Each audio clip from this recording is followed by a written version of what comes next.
CineMaster Pro is marketed as a premium projector that supposedly delivers a true cinematic experience and theater-quality entertainment at home.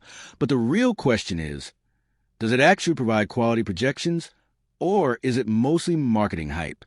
Now, to be fair, modern projectors have improved significantly in recent years. Even budget-friendly models can deliver enjoyable movie nights, large displays, and decent image quality under the right conditions.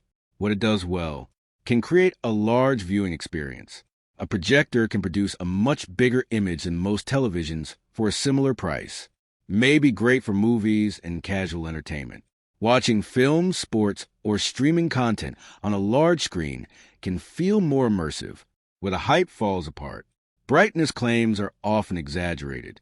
This is the biggest issue.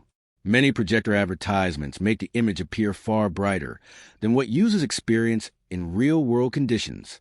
Image quality depends heavily on the environment. A projector that looks excellent in a dark room may appear washed out in bright daylight.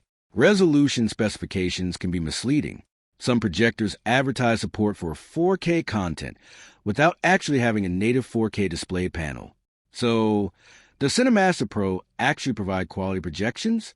Short answer: it may deliver a decent large-screen viewing experience, but the real-world performance is unlikely to match the dramatic marketing claims. Thanks for watching. Don't forget to like and subscribe for more videos.